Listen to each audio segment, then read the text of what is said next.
I will call the meeting to order of the Design Review Committee. Do we need to call roll? Let's do so. Yes. Okay. Committee member Baranek? Here. Committee member Schmidt? Yes. Committee member Van den Eyck? Here. And Vice Chairperson Funk? Here. So we have 4 present and 1 excused absent. Okay. Do I have a motion to approve the agenda for today? I'll move. Second. Moved and seconded. All in favor, say aye. Aye. Oh, do we need a voice vote, a roll call vote for that? No, we don't. Okay, aye. Good. All opposed? Good. Okay, now is our time for public comment. This is a time when any of you who are on as attendees who want to say, make any comments about issues that are not on our agenda today would be fine. So if you would identify yourself with using the raised hand function on Zoom or pressing *9 on your telephone. Is somebody monitoring the phone call? The phone access line? Yes, Bailey and I are both kind of working on the back end. Okay, and do we have anyone wishing to make public comment who is on the telephone access line? It doesn't look like anyone is wanting to speak right now. Okay, very good. I will, public comment will remain open on the agenda until 2:36 p.m.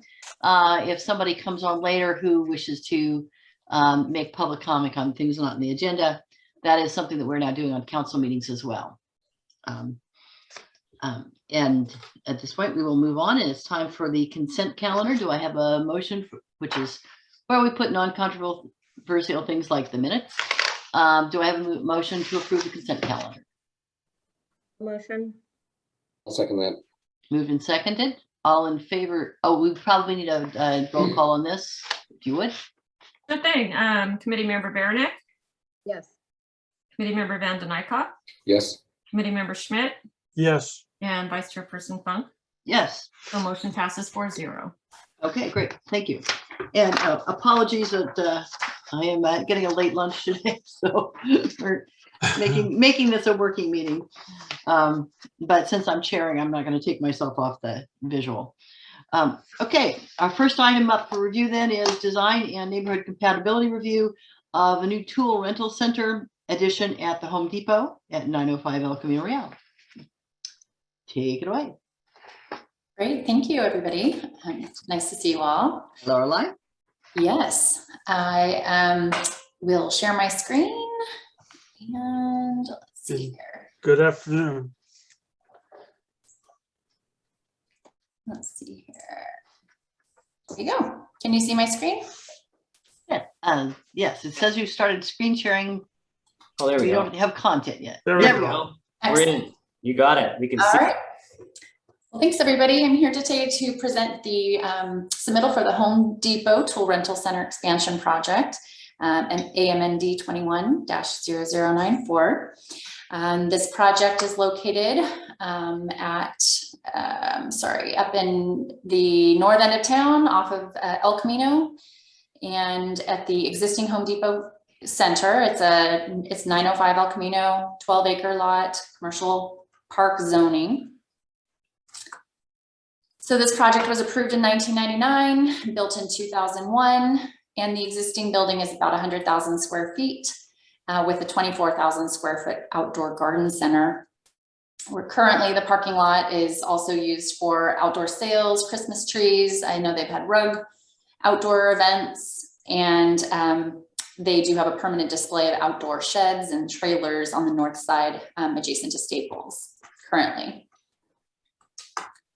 So this project consists of a 2,520 square foot expansion, which will go about 23 feet to the south for rental of tools. It'll be access from the inside, and people will go into the expanded tool rental center to rent things like a power drill or a very tall ladder, or things that they don't necessarily want to buy, but they want to rent for a shorter period of time. There's also large equipment too, things like a ditch witch, I think, are on that list as well. So really great for the homeowners who don't want to make a huge investment. It also includes a 1,300 square foot or so enclosure that actually is storage for the tools just next to the tool rental center. The project also proposes a display of rental equipment. So 10 parking stalls across from the south entrance of the store, or exit, I should say, of the store, will display large rental equipment loaded on trailers that can be hitched up and pulled away for patrons who are looking to rent those larger pieces, like the Ditch Witch, for example, I mentioned. And it'll also include truck rental. This is new. So 8 parking stalls will be designated for 12 to 26 foot vehicles. This is so if you bought a refrigerator and you didn't have the vehicle to get it home, you could use that, or for other things as well. So on the site plan here, you can see the existing footprint, about 100,000 square foot. And you can see to the south, the 2,500 square foot expansion of the proposed tool rental center, as well as the tool enclosure, which is and so the tool rental center and the tool enclosure will be accessed from the inside of the building. You'll also see here the proposed rental spaces. So here we have the proposed truck rental spaces, and here we have the proposed equipment rental spaces. Also, this is where Home Depot has formally identified the seasonal events staging area, which, as you know, if you've been to the Christmas tree rental, I think it's currently housed over here. And this is where they currently have 15 spaces that are being utilized for shed and trailer display.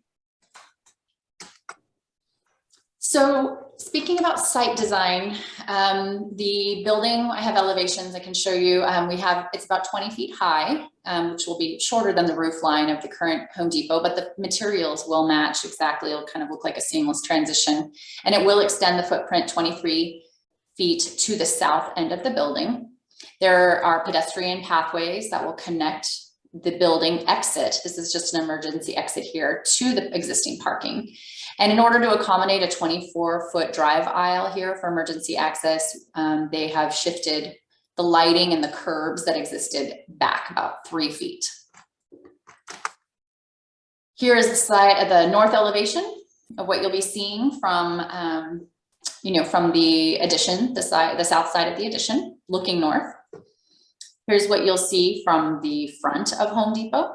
And here's what you'll see from the rear side, the loading side of Home Depot.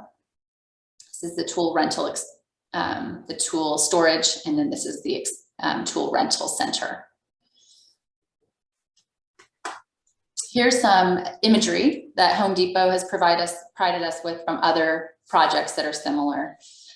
So this is, you can see the roof is slightly lower. This is the tool rental center. And here's what the enclosure will look like for some of those taller or larger pieces of equipment.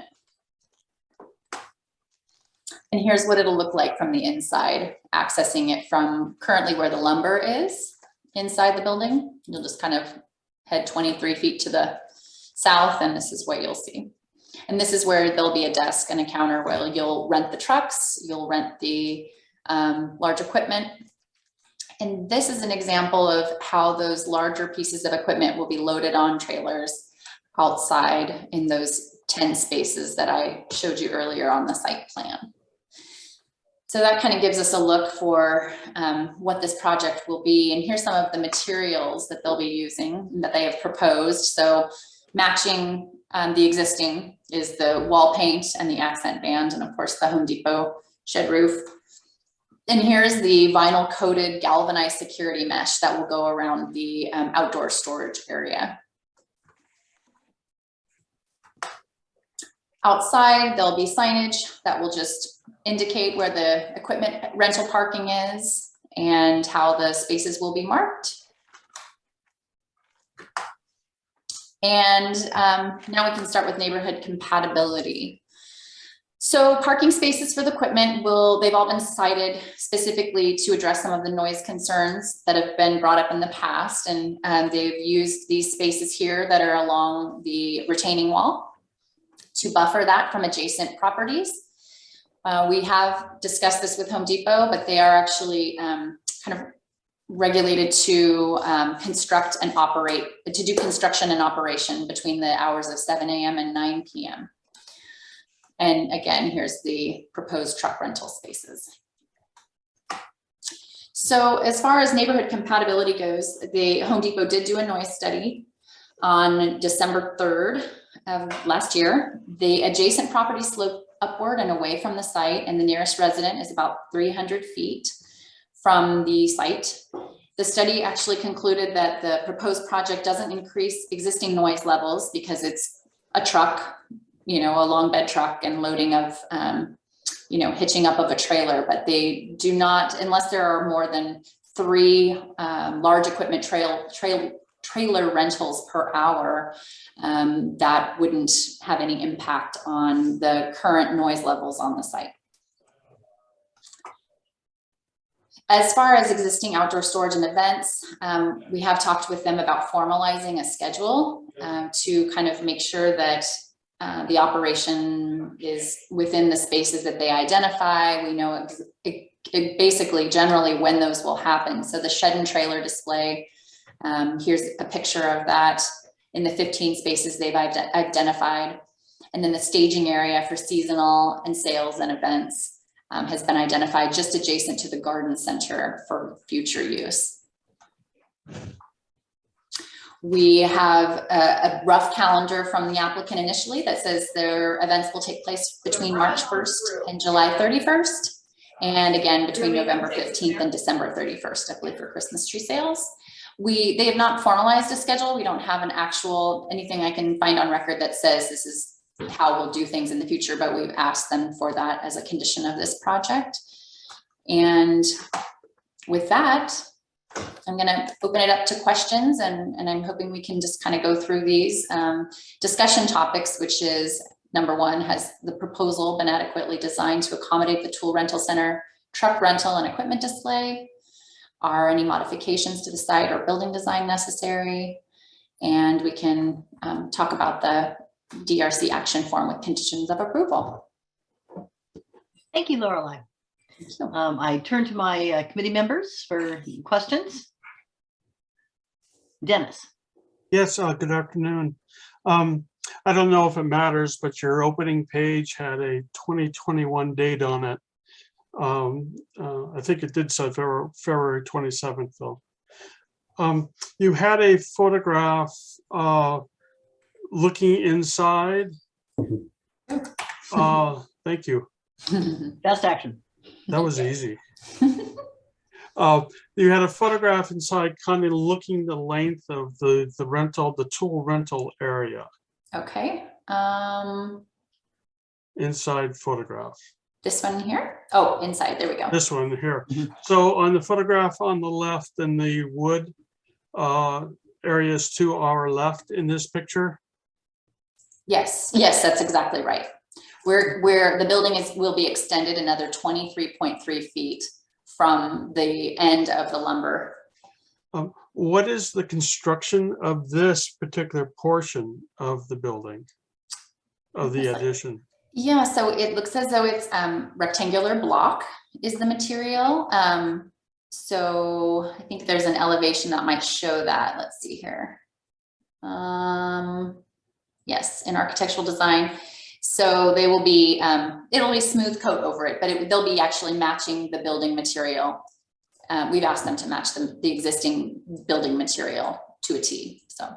And then circulation has been studied in terms of the truck movement from behind the building through this area? Yes, out? yes. So that was the reason for shifting the parking spaces, curbs, and lighting 3 feet to the south to accommodate the 24-foot right of way. Generally, how has Home Depot been as a neighbor? Have over the time, have there been major issues? I can answer that. Noise and That stuff? question. There has been a number of complaints ever since Home Depot has located here, unfortunately. But that's what you get when you put a major retail center adjacent to a residential neighborhood. So this began in approximately let's see, no, it would have been 19, yeah, it would have been 2001 actually. And at that time, there was actually a lawsuit from the neighborhood that was settled from Home Depot. Home Depot ended up purchasing multiple properties. They ended up doing a number of operational changes to their project. But more recently, in more recent years, there has been neighborhood complaints about truck deliveries and forklifts and backup alarms and loading and unloading on that south side of the building in the backyards, or adjacent, I shouldn't say in the backyards, but adjacent to the backyards of the residences along Santa Cruz Road. And I spoke with one of those residents today, and they're very concerned about this proposal and whether it's going to exacerbate those particular issues, or whether this is an opportunity to make it better than it has been by conditioning and precluding the outdoor maneuvering that's been happening. What they've been doing is they've been storing excess inventory on that side of the building, and maybe this addition will preclude that. And since it's an indoor addition that's accessed from the inside, maybe that works better. But I think it's also an opportunity for us to look at the outdoor operations and make sure it's going to be an improvement over what it has been. Because, you know, you asked the question, have they been a great neighbor? They've been pretty good, but it was with anything else, this kind of business is going to conflict with a quiet residential neighborhood. And you've got to constantly be on that, you know, as different managers come through and different people come in and years go by, you know, people forget about the standards they need to comply with. So this is an opportunity for a check-in. So the complaints are mostly the noise, lighting related type things, and Noise, after hours. Yeah. And deliveries are regulated by the use permit. Yes, yeah. So the original use permit contains a number of conditions about where they store things, where they deliver things, and it was specific to that noise that was generated from these deliveries. A lot of times deliveries will come in late at night, you know, for products early in the morning. And they're supposed to occur on the back door, which faces the railroad tracks and doesn't face the neighborhood. So as long as they comply with that, it hasn't been an issue. And I think they have been doing pretty well recently. We had to have a meeting over there on the site about a year ago with the management and the neighbors, and we resolved some things, and I think it was very cordial. But this proposal is a new proposal, and I think the neighborhood's going to be concerned about it as to whether it's going to make things worse or not. So we may hear from some of those neighbors today. So the storage that you were referring to along that side, that was not part of the use permit to store in that area. It was not authorized, and so they were using the back wall there and kind of the parking lot there to stack some excess inventory 6 or 8 months ago, wood and things, and it was overflow, and that wasn't authorized, and we had to talk to the management about that. Have there any complaints, new complaints about the designated areas for sales on the opposite side of the building between Staples and Home Depot? No, there hasn't been complaints about that, but I think this is also an opportunity to look at the storage of the sheds and the seasonal sales, and either ratify those things or relocate those things to mitigate the fact. Because there's some things that are occurring over there that are just outside the scope of the original use permit, but they've never been, people haven't complained about them because that side of the location is not adjacent to the residential backyards. But it feels like it's moved around and encroached a little bit on areas that may not have been originally designated for those outdoor sales. It hasn't really been an issue, but I think it's a topic of discussion. So pretty much the complaints have been nuisance driven and not things like additional crime or anything like that within the area. No, it's all been noise related, and especially along the backside, like I said, of Santa Cruz Road, where you've got a quiet neighborhood there that backs up to that area there on that south side of the building. Okay, and nothing about the mechanical portions of the building in terms of, I don't know whether there's air conditioning or blowers on the roof or anything that in terms of operation that way. Not that I'm aware of. Okay, all right, thank you. Okay, Jeff? I just wanted to kind of piggyback on what Dennis was talking about. I actually had ordered some large stuff online from Home Depot, and it was stored on the side of the building. And I was thinking if they put this tool storage, there would be, you know, they wouldn't be able to do that because it would block the drive aisle. So I think that would mitigate a lot of the noise, because they did have to get out a forklift to load my car or my truck, and because it was all stored on the side. So I think that should help mitigate a lot of the noise issues that they've had around there for sure. And as far as the location of the seasonal stuff, I like the idea that it's out of the parking lot area in front of the store and moved onto the side next to the garden center. I think that would be very helpful. You know, right now it takes up some parking. I don't think that it's ever really been an issue, but I think that would be helpful for it to move over there. So those are the only comments I really have on that. Great, thank you. Emily, do you have questions you want to ask at this point? Perhaps all the noise concern answers or questions have been answered. For Lorelei, though, I don't see any information regarding exterior lighting. Can I assume that any exterior lighting added will be night sky rated? Yes, it is conditioned as part of the project that it will all be down lighting. Okay, and are they adding any additional parking lot lighting? I know sometimes, even though those are down lights, they're really tall. You know, it looks like they're just shifting the existing lighting in the site plan. Let me go ahead and share screen again. It does show that they are, let's see here. See here, hold on. Let me share, hold on.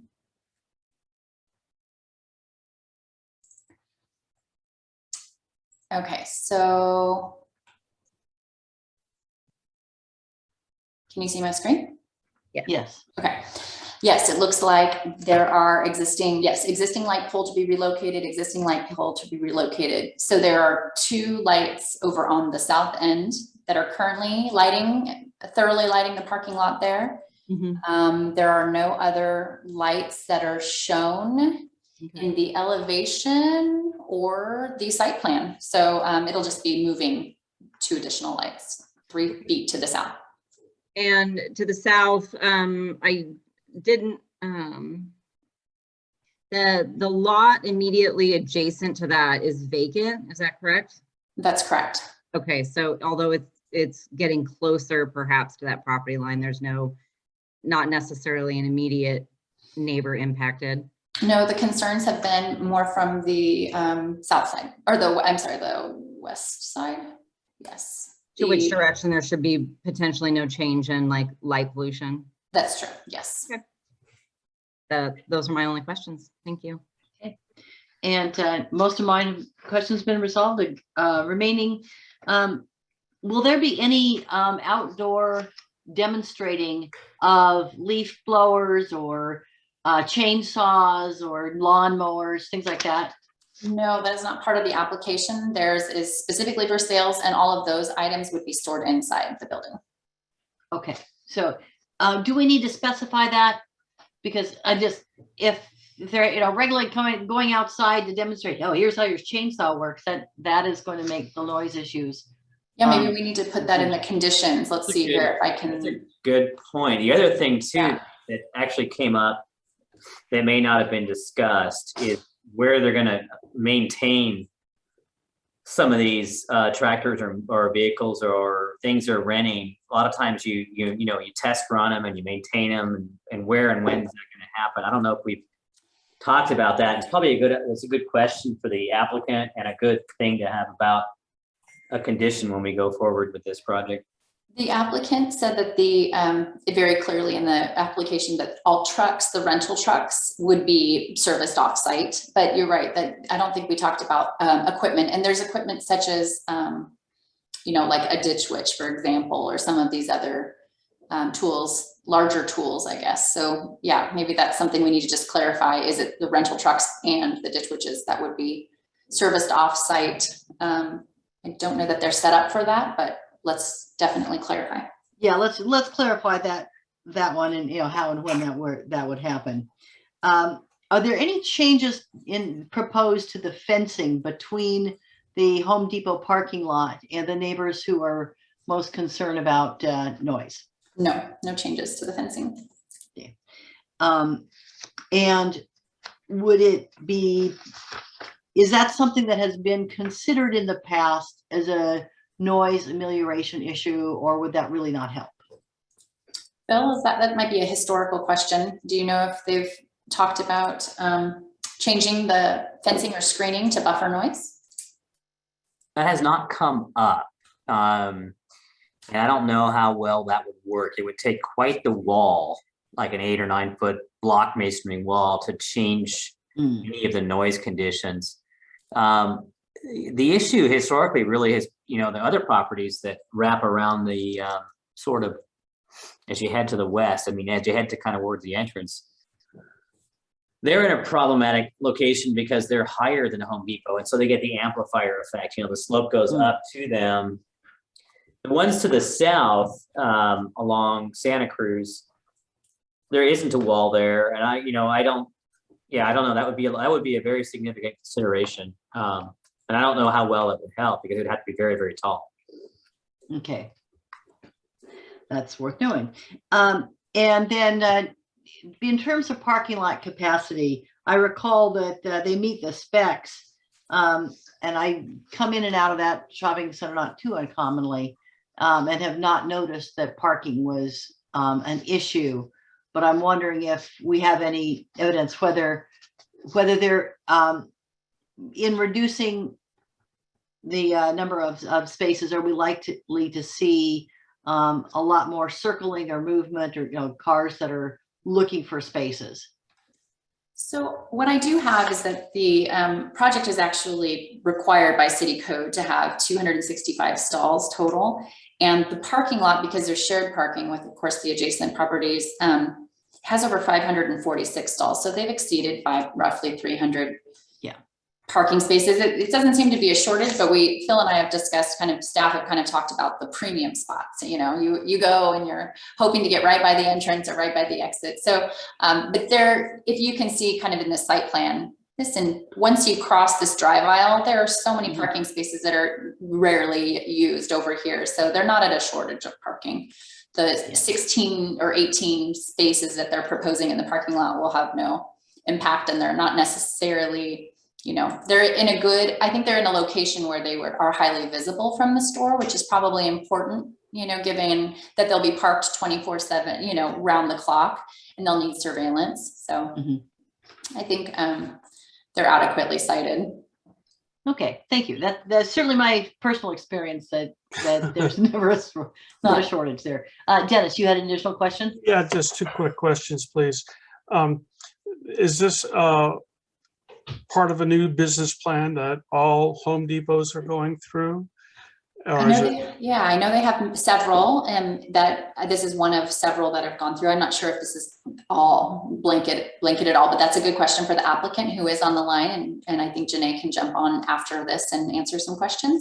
And do we know that with the original project, was something like this proposed originally and then taken off the board, or not included at that time? Good question. Actually, might be another one for the applicant as well. Okay. And then lastly, in terms of some of the noises that were discussed, we have to remember too that our state recently adopted a law about gas-powered engines on leaf blowers and things like that. So a lot of, I would imagine eventually some of that noise would be different in the future because we won't have small gas-powered engines anymore. Yeah. Thank you. Yep. Thank you.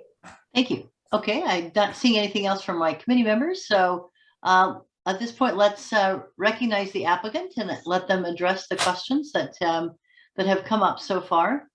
And then after that, we will open it up to public comment and get comments and questions from the public.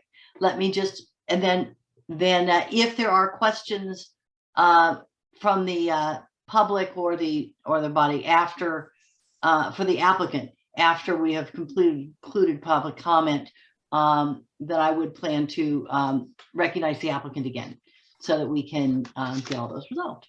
Great, let's turn it over to Janae Malmer from the Home Depot organization. Thank you, Janae.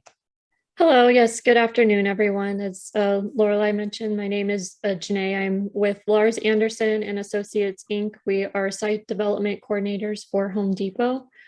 And I can start with the maintenance question. So it is the same format for the equipment as the trucks, where Home Depot has separate facilities throughout the regions that equipment and trucks are taken to for servicing.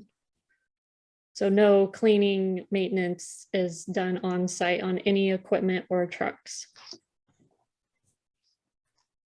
Great. Great, thank you. And then off the top of my head right now, I believe the next question was of the tool rental center uses at other Home Depots. The new Home Depots actually now are being constructed with tool rental centers. This one, I believe, with the original, based on the original construction date, kind of missed the cusp of when the tool rental center program started. So no, I don't believe that at the original Home Depot construction that this was an operation. And we have within the last several years are going region by region and seeing which sites are feasible to add tool rental centers to, because they have also been in great demand by the community, and we seem to get great feedback from it. Okay, thank you. I didn't make notes about all of the questions from the panel for the applicants. Did I miss anything? Those were the both of them so far. Okay, Thank you. then thank you, Janae. We'll now open it generally to public comment. So if you are on the Zoom and wish to make public comment, please use the raise hand function. That's at the bottom of your screen. There should be a little hand icon. Click on that. And if, oh, I see I'm looking at panelists instead of attendees. Let me, okay. And then if you are on the phone, use *9. And I see Patricia would like to speak.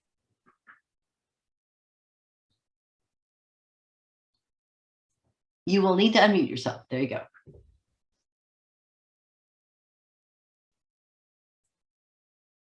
Go ahead, Patricia.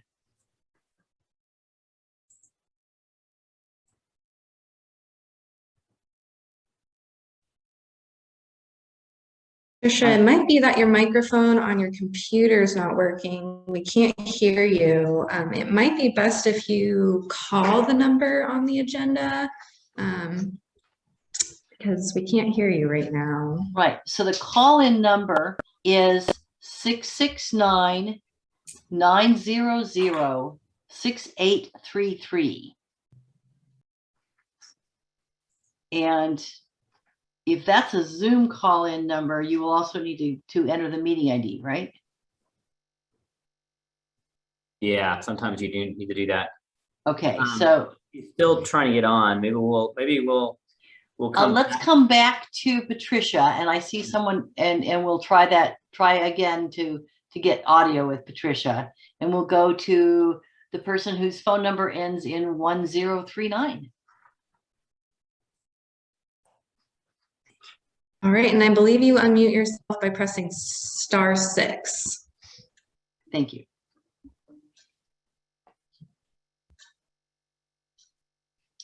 Hello? Yes, we can hear you now. Thank you. Yeah, hi, my name is Kevin Holkett. I live at 4400 Santa Cruz. And I'm speaking on behalf of my son's property. Also, he's at work today. He's at 4380 Santa Cruz. And I don't know if Patricia was able to get through on Zoom. I wasn't. It wouldn't accept the code that was provided, so I dialed in. But I caught most of what was being discussed on my phone. And there was what appears to be a few inaccuracies on what was discussed. And so just a history of us and a handful of other neighbors. When the Home Depot, we bought our property and built on our property prior to Home Depot being built. And when it was proposed, when the project was proposed, we actually hosted a meeting at our house with city officials and executives from the Home Depot property. And the way that this was presented to the neighborhood by Home Depot was that it was going to be a friendly, neighborly situation, and noise and light and such was going to be their priority to have it comply with that. And I was one of the few advocates for Home Depot on our street, and I mean, I was for it going in. So it went in and it ran very smoothly for a while, and then it seemed like every time there was a frequent management change down there, we would encounter problems with noise and Home Depot deviating from what we were told was going to happen with noise. I mean, when they initially opened, they posted signs all over the parking lot, you know, saying that you're in a residential neighborhood, please keep the noise down. They even put a special kind of a wheel on the carts. That's how much emphasis was placed on noise to get this project approved. Over the years, our experience has been Home Depot has deviated from that, and it's required residents on the street to do frequent contacts with Home Depot, also the city. And you know, part of my concern, my wife and I met with Phil, the manager at Home Depot, and the code enforcement officer a few months ago. And the problem is they were utilizing the site of the building where the proposed rental operations, where they want to put that. And they were utilizing the parking lot as a storage area for goods. They had 2 large dumpsters out there. I mean, I'm talking huge industrial style dumpsters out there, and just, you know, from the time they open up to the time they close in the evening, forklifts going back and forth. So we had a meeting with them, and the meeting went well. The manager indicated that they were not going to do that anymore.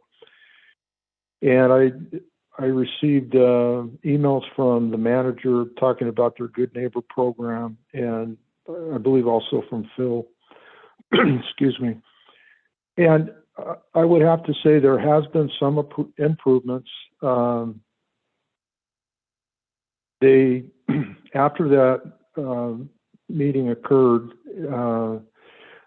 so in addition to storage, the other thing that they were utilizing that parking lot for was semi trucks would pull around, and at times there would be, you know, more than one, sometimes 2 big semis over there that would idle. They would set and idle forever. So that happened a few times after our meeting. And also, they have these huge sandbags where they have this special truck come in and load those sandbags up, and they were utilizing that area to do that, which created a huge amount of noise. So I did talk to the manager after that, and to my knowledge, that's been rectified. It hasn't happened. But what I've experienced with Home Depot is they pretty much have been working outside of their footprint that was proposed to residents since since they've opened up. It seemed like the first couple of years they were in that, and then they just slowly continue expanding and expanding and expanding. And I was looking at the proposals on the sheet that I received. And these, I think what everyone needs to understand is these aren't proposals. These, Home Depot has been utilizing this space for almost as far back as I can remember, yet it's showing up on the paperwork as proposed areas. So I talked to Phil earlier, and Phil said that this may alleviate the problem, with the noise by putting this structure in. I would like to believe that, but I'm very mistrusting of Home Depot, just because of what I can see happening is not only the rental storage being there, but utilizing additional open space in that area for other things. And then somebody brought up lighting. Additional lighting over there would be a major concern. That was a big proponent in our discussions prior to the project opening, several years ago. Yeah, and can I ask you to try and wrap it up, Kevin? We ordinarily have a 3-minute limit per standards on public comments. Okay. And we don't have a No formal problem. timer, but if you can kind of wrap it up, I think we're in that. Yeah, range. I'm trying to. Sure. Yeah, I'm trying to cram 20 years into Right. 5 minutes, so Understood. I apologize. But I just, if Home Depot could prove to us that it would improve, that would be fine. But I'm just reluctant to buy into that right now. I guess I could close with that. Just a couple of other things. The fencing, there is no fencing over there at all right now. And regardless if they put this on or not, some type of a wall noise barrier would be great.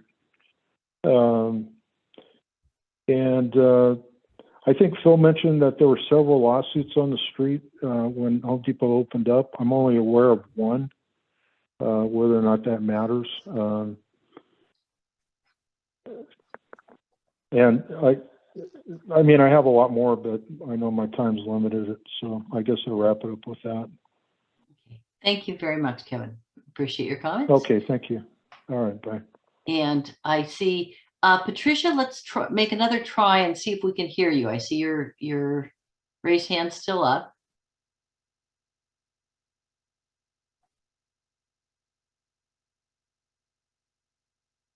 I am not hearing anything, so we would ask you, as with Kevin, to call in. And that may be a shared computer, so that we may have already talked to them. Let's go on to Gordon John.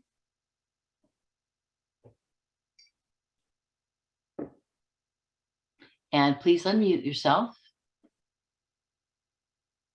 Hi, actually, I guess I show up as Gordon John.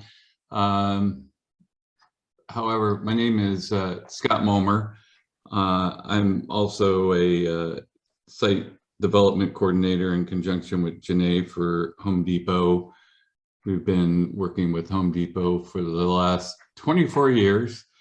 So we're quite familiar with their operations. And I think, as Janae mentioned, that the proposed Home Depot expansion, we did go through the acoustical analysis and proved that out. There will be no additional lighting, moving 2 lights slightly over in order to maintain the driveway width is the only reason why those are being moved over. And then regarding the equipment, all equipment is actually done off-site in conjunction with our national-wide program of TRCs. We're doing about 500 of them over the next 3 to 4 years, because these TRCs produce a additional approximately 7 figures per year of sales. In addition, that we have what we call ROFs, and those are places where equipment is taken for maintenance, repair, and so forth. So whether it's a scissor lift outside or a chainsaw inside, all that is done off-site at these facilities that we have throughout the region, let alone country. So in closing, we've been through a great planning process with city staff. We've put together what will meet the guidelines of the city, let alone not impact the residents due to where we're expanding at, and with the various backup of reports and plans provided for the project. If you have any questions, I'll be happy to answer them. Okay, let me continue at this point, getting public comment while we're in that, and see one last chance here to try to hear from Patricia, or if any of the other callers on the line are wishing to make comment. You press *9 on your phone, and then once I recognize you, *6 to unmute. Seeing none, one last chance with Patricia. Okay, I don't know how to lower that hand, but I'm going to close public comment at this time then, since we're not able to get a comment from Patricia. I see the hand came back, so. Patricia, maybe I can have her give me a call at my office, 805-470-3488, so she can communicate any topics to me, and I can forward those to the DRC, or she can also write an email right now with any comments she has. We can do that route as well if she's not able to get through. Sometimes technology can be so frustrating, I'll tell you. Yeah, so, I know. I'm sorry, but yeah, Phil, if you could repeat your phone number again, because that would probably be the easiest thing, is to use call a conventional telephone, call the landline. 805-470-3488, and you can give me a call, and I'm happy to hop on a call with you while we continue on with the rest of the deliberation. And here's somebody right now. Let me get on. Okay, try it and see. It's quite possible that if Phil has a speakerphone, Phil could get us on. Well, we all know the complaint phone to call now.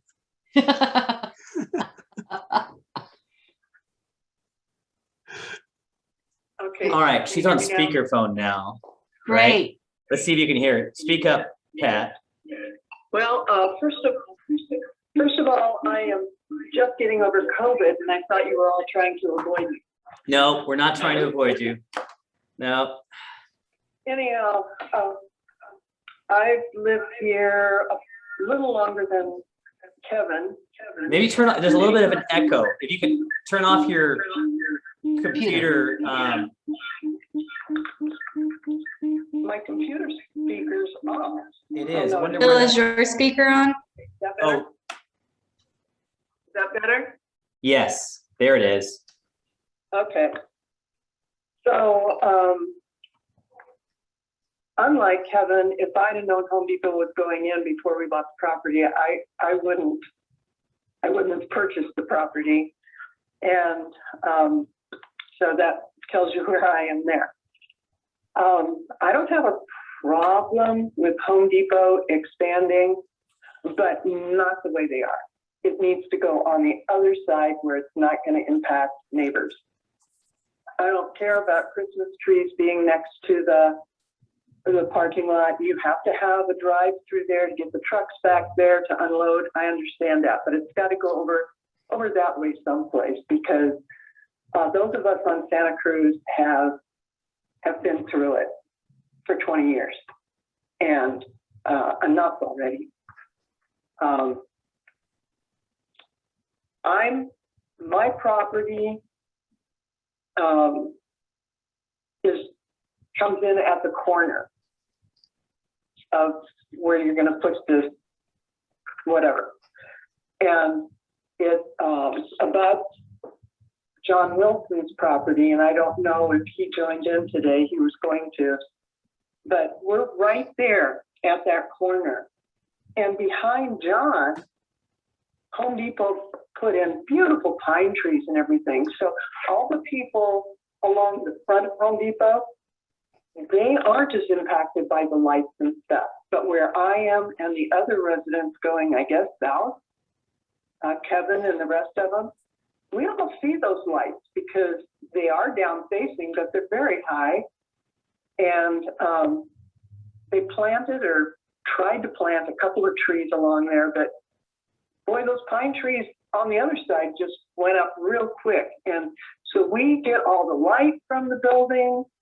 When it's foggy, it's horrible because it just seems like you're in an alternate universe. The noise, and it's like Kevin said, if you complain to them about it, then they'll shake your hand and say, oh, I'm sorry, and they'll fix a little something for a while. And then something else comes up, and here we are. They're trying to expand the business and put it in our backyard. And no, I am completely against this, completely. Another thing is, and it's not Home Depot's problem, I've contacted the police about it before, and they don't come out and do anything. But I've had two for sure, maybe the one was the same people or whatever, and they changed clothes or something. But 3 times in that green space that is adjoining the Home Depot project, there have been homeless people. And whomever owns that property does not maintain it. They don't trim the trees. They're not required to keep the dead grass down like all the residents are. And when you have people living back there, it's a horrible fright to think that maybe they're going to start a little cook fire and burn everything down. Then there goes your fences, and there goes, just everything. And if you put this proposal there, it makes me think that it's going to be easier for homeless people to hide. So please, I beg of you, please. I have been quiet over the years, and now it's my time to say I just can't have that. I can't. Like I said, I'm not against the project. I'm against where you're putting it. Move it over to the other side, and then we're happy camper. Try to mitigate, put some more trees up so that we don't have the light, and trees muffle noise too. So if they could put some grass, fast growing trees along that south property line that goes towards the railroad track, that would be wonderful. Thank you for not giving up on me, trying to let me have my day in court here, so to speak. I appreciate that. Thank you, Pat. And and thank you for persevering with the technology. We're kind of running out on our timeline, so Thanks, Pat. wrap that up. Thank you. Stay tuned in. We'll keep on. Thank you. Okay, last call. Anybody else online that wants to, by conventional or unconventional means, call in? If not, then I will close public comment on it at this time. And close generic public comment as well, since we've hit the end of that time. And bring it back to the panel for additional questions and discussion. Dennis. Yes, I wanted to ask representatives for Home Depot to provide a description of how the operation is going to occur. I'm someone who wants to purchase or to rent a large piece of equipment that's parked outside. What steps do I go through? And then do I hook the trailer up to my car or my truck? I drive it out. When I'm finished, do I drive it back to Home Depot, or is it delivered to the maintenance facilities that they were talked about? But just kind of the operational side of someone leasing or renting the larger outdoor equipment. Yes, so the process would be you would go into the tool rental expansion area. They have their own registers and checkout counters that transaction occurs through only within that portion of the building.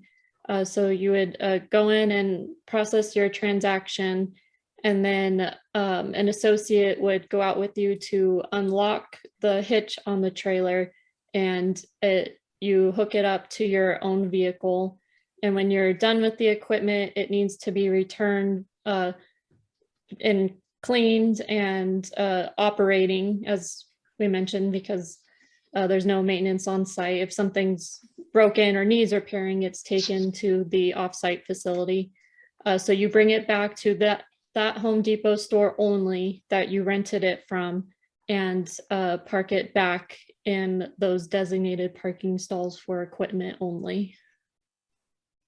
Is there, when I first lease the equipment and I go outside with the associate, is the equipment started at that point to see it's running, or is it already known that is in operational condition at that point? No, it's already in operational condition. Okay, thank you. Yes. Okay, other panel questions? I've got a couple. The relocation of the lights. You mentioned that there were 3 lights being relocated. Are they moving closer to the residential properties? No, they're moving 3 feet closer to the vacant property. Okay, and where is the vacant property relative to the residential properties? It is further to the south side. So I can, let me see if I can share. Where's Yeah. the aerial? I'm looking at it over in a kind of a general Google program. There you go. So this is where the expansion is. Here's where the lights will move over, and this is the vacant parcel. Okay, so if the residents had mentioned trees being planted that protected some residences but not others. I see trees there. If there's, the lights would then move closer to that area where there are no trees next to that vacant property, like as it looks like from here. I'm wondering if the applicant would be willing to plant and maintain trees along that fencing and or some other kind of barrier, green barrier to light and noise. And one thing to consider before we do that, I wonder if there's any room on their property to do it, or if that's the parking strip right up against the property line. I'm just kind of curious. I don't know. Maybe their site plan will show that, but we're not able to require trees to be planted on the open space, private property, but they could do it on their property. But I'm wondering if that would impact your parking lot. Could I add to that, please? Sure. Since we've already had a discussion about parking and the number of parking spots and how that number exceeds what the city requires, why don't we just eliminate the parking that's along that side completely and make it a fire lane only for driving through? So no one could park there in idle trucks. There couldn't be any activity in terms of vehicles along that side. And then once the pavement and the parking is removed, then we have a landscape area in which trees could be planted. But if one thing to think about, if you take the parking away, you've got more room for a big diesel truck to sit there and idle. No, it would be a fire lane only. There would be, in other words, But then it'd be a lot wider. you put a curb, which is the standard 24 feet for the fire lane or 28 feet for the fire lane. So you would just have 28 feet there. That's a fire lane only. So no one could park in that particular area without violating the fire lane, and then use that additional space where the parking is and make it a landscapes area, another 18 feet of landscaping potential you would have without the asphalt along that side.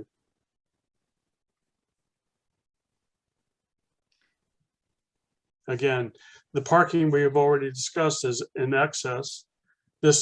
I've never really seen anyone park over there over the years. I have seen the storage over there. Again, it's not a storage area. It's not used for parking. It's used for idling. It can be used for landscaping instead. Actually seeing quite a few commercial trucks parked there when they're picking up stuff. Yeah, but they're not supposed to.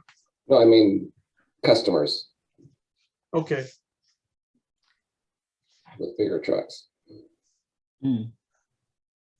Yeah, and truck idling is a major potential noise source for the neighborhood. I'm wondering if we did that kind of a change, as Dennis was suggesting, whether or not whether that would invite more use of it, unauthorized use of it for storage. I'm guessing I mean, one of the things that I see that's positive about this particular proposal is that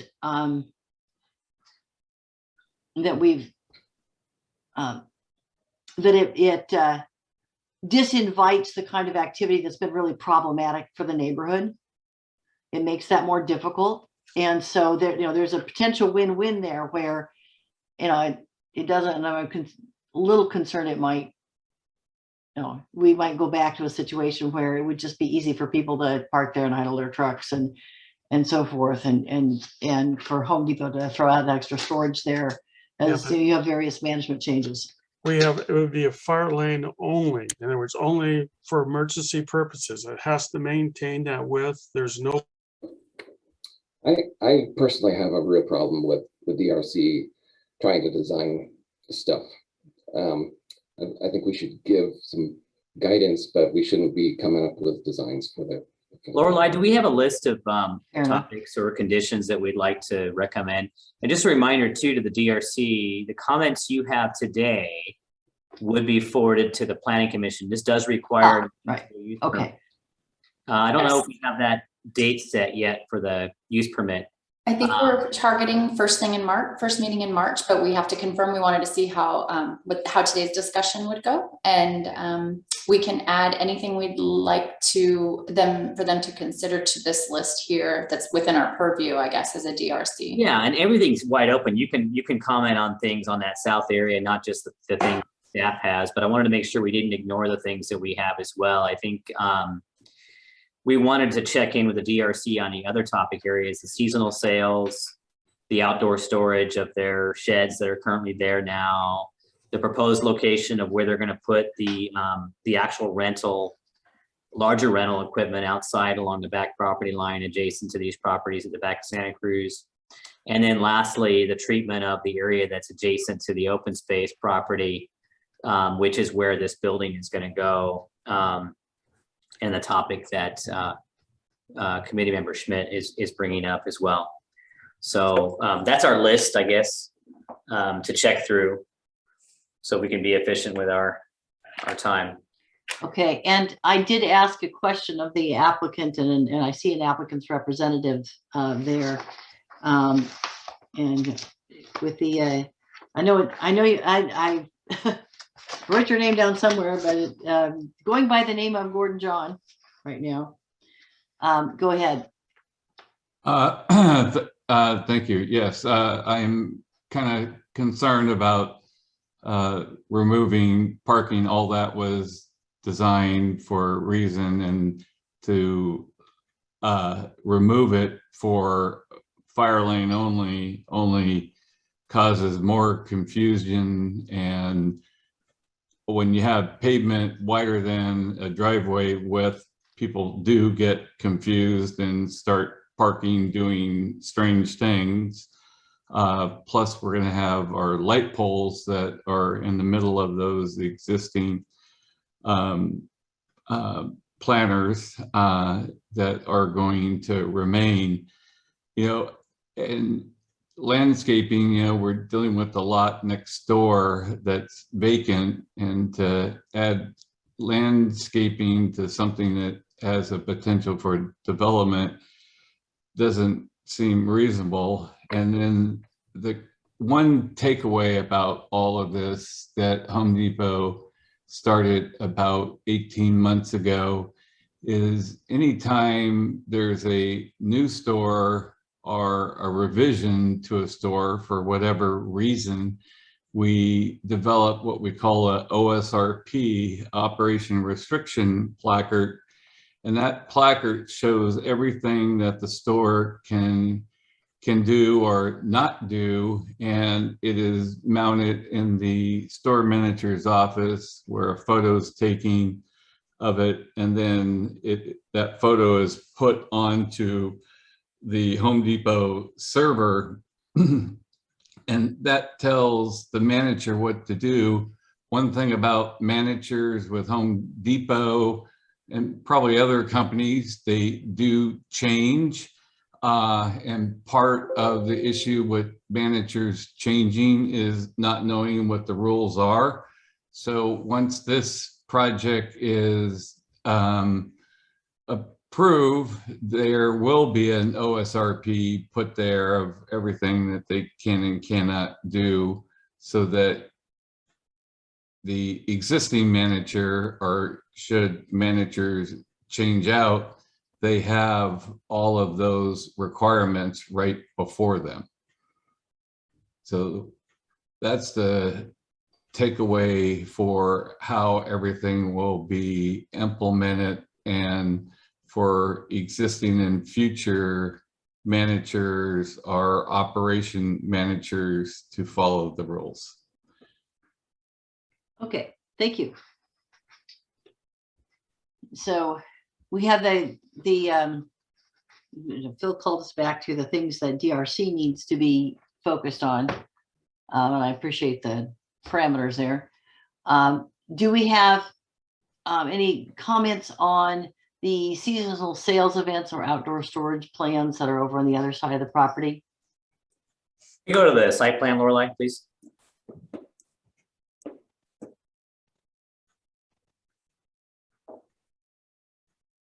And then maybe go through the motion to show that what's there on the next, there we go. There we go. Okay. I think right now the seasonal sales and events are happening in the outer parking lot in front of the garden center. It looks like they're proposing to move those alongside. And then I don't know if we ever ratified the sheds where they're at, but they're out there. I don't think it's been a problem. We just probably should acknowledge that. And then the equipment rental spaces are right up against that corner property line. The actual building addition, I guess now that I look at this, is really against the open space area. If you expand the landscape against the open space area, I don't know if that mitigates anything against the open space area. There is, looks like there is a landscape strip there, but there's nobody's backyard that comes right up in that zone along there. So the property line, that's the angle there where the 1,000 parking spaces is there, the millipede parking spaces, is really the one against the backyards of these properties. Now that I see this orientation. Mhm.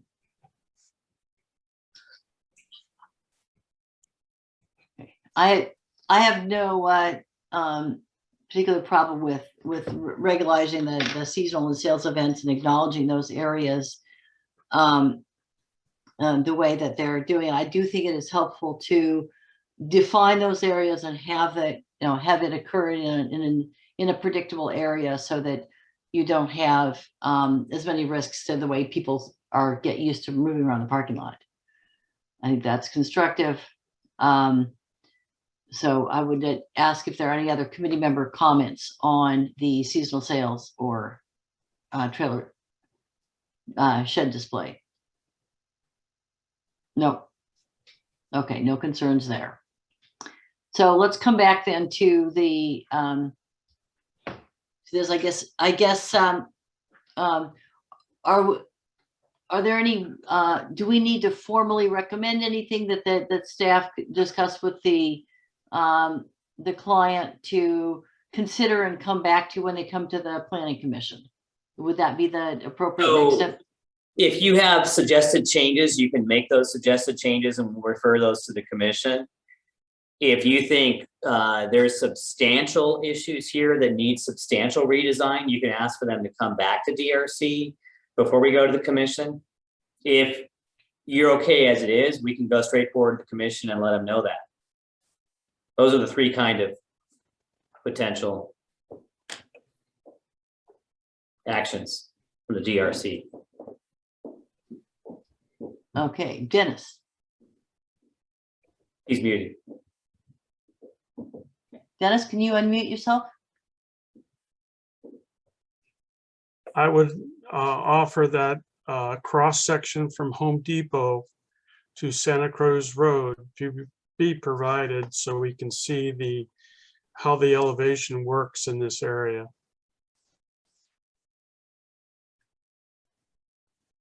Do we have something, Lorelei? I know there's probably a 20-foot elevation change at the back of their site when they graded the site originally. I don't know if it shows, if we go back to the site plan, I don't know if it shows that elevation change, but Doesn't, and it doesn't show it in this elevation. yeah, so back here by the open space, there's no grade change, but back along this angled property line, especially as you're back, the further back you are in this corner. So basically across the exit door where that blue area for the proposed equipment rental is, there's a grade change and a slope that goes up to those rear yards.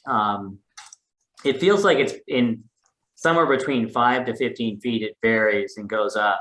I'm referring to what's been referred as the Open space? The open space or non-occupied parcel. Oh, that's almost at grade there. That kind of goes straight through. It drops off a little bit as you go to the rear, actually, even. And so it goes downhill there. And there's kind of a drainage there. I just would like to see the elevation myself. There's nothing that I have seen so far that Oh, there we go. characterizes- There's a nice photo. It's actually pretty heavily wooded and landscaped in there. There it is. So that's the view looking south from the Home Depot where the expansion center would go. This is where the expansion center would go, and here's at grade. If we turn around, you can see the grade change. Sorry, I'm gonna make everyone dizzy.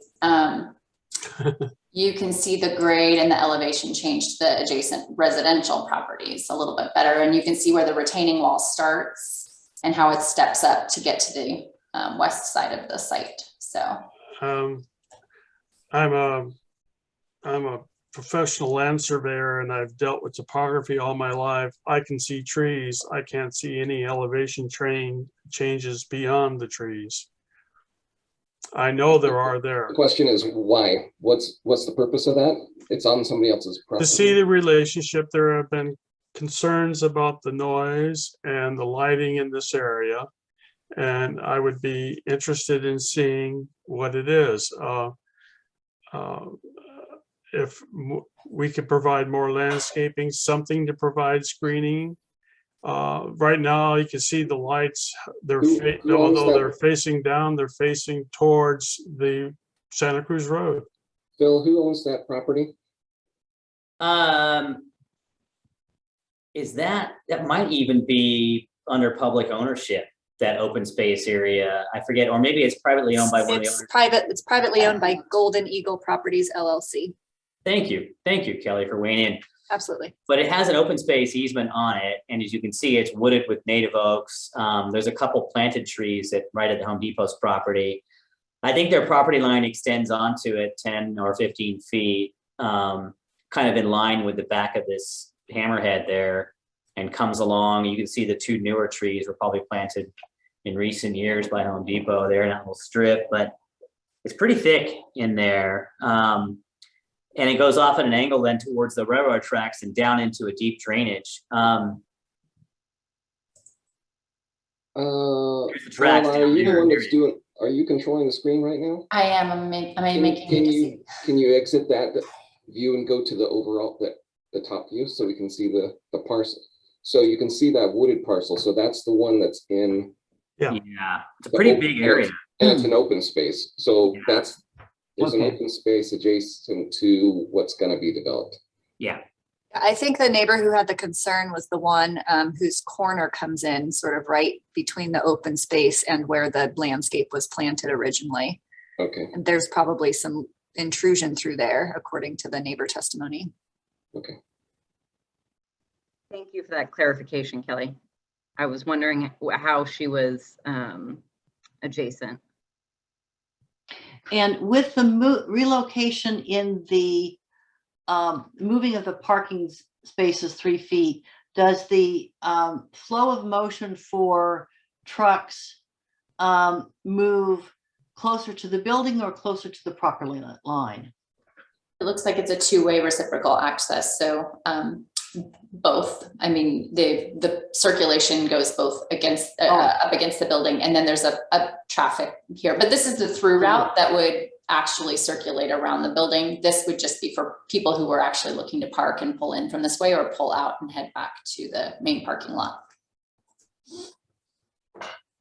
Okay, so it wouldn't materially change where delivery trucks are on the property relative to the neighbors. Okay. It seems like most of the noise related issues is really an operational thing, not something that we can fix with Design. Because if they're operationally are required to pull to the back, that mitigates all those noise issues from the trucks, right? Yeah, then they're Except for idling trucks parking in this area. Well, unless, yeah, they would have to be instructed they could not park there. They Could do, not idle there. according to testimony. After they finish their delivery, they pull to the side and they park and they idle until they leave.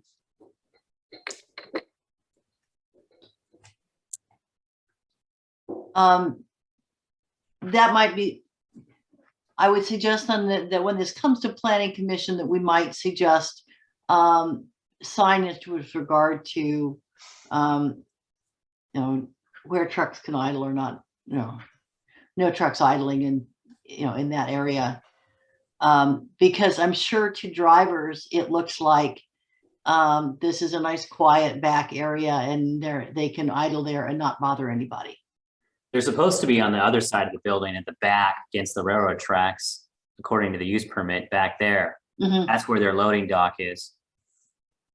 Right. So if we maybe consider encouraging signage that would help manage that behavior, that might be something that could help the neighbors, because I'm with Jeff on that. It looks like the issues are operational, which means that you do have the regular,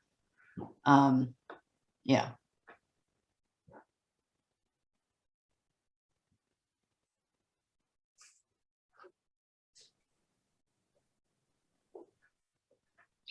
And then would anything need to be specified with regard to outdoor storage not being permitted on the south side of the property there? Yeah, that should certainly be a condition, although it's gonna be a lot less likely since it's gonna be a travel lane. Exactly. It's just a matter of, while we're here, let's reinforce that and make it clear that this is not where you stack stuff so you don't have, because it, that the regular operation of forklifts and trucks that have backup beepers is going to be the big noise issue there. Equipment So- or inventory is really. Yeah, I think, important there. yeah, equipment or supplies or inventory, yeah. Yeah. I'm cooperative with everything that's being said, but let's note that the use permit that exists says no storage along the south side at this point. Because they had designated storage areas up to this point. And so, although the testimony has been is when managers change, the uses seem to change with them. We have testimony by the representative who says that they have a document that they post to say these are the rules on this property. I'm surprised that they aren't have a face-to-face meeting with the managers when a new manager comes in and says, okay, these are the rules, obey them, but that's not what I heard. If we think that these things would accomplish improvements, and I'm willing to accept them at this point. Okay. Any other additions, deletions, or comments? Could we simply add something that says staff will work with applicant to address additional concerns for screening at the southeast corner or south? I guess that would be south. That, lower adjacent corner where the testimony was given that there's an issue, such that it keeps the conversation open but doesn't have us designing a solution right now. I think that's an excellent strategy, and I'm certainly in support.